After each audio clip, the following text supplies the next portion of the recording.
you look behind me, you're going to see today we are here at actually Sun City. And if you look behind me, we're going to see a church. That's actually not why we're here. We're going to take a look at something else here in a second.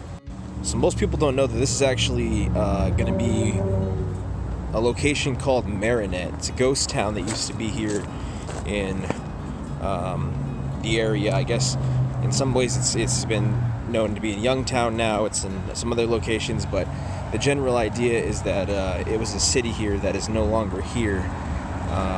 If you look over here, it's going to be the actual historic marker for Marinette.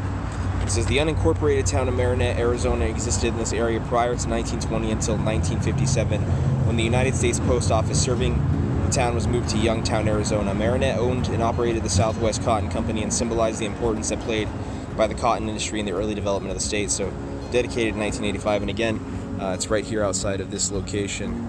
But this is the actual marker for Marinette, and it's going to be a pretty important area here in the city itself.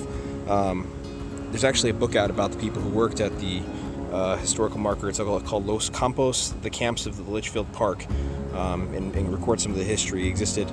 This actual city, Marinette, existed from 1920 to about 1957, and comprised from about here to Youngtown. That Del actually went out here and would create the city later on, called Sun City.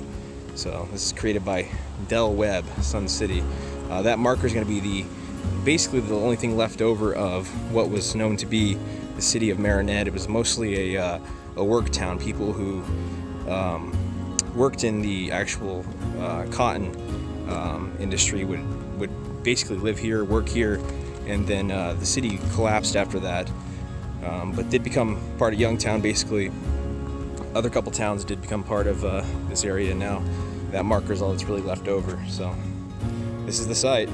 Now if you look over there in the distance, way over there, you can see kind of a railroad, and that's where you're going to see some of these the depot would have been over there.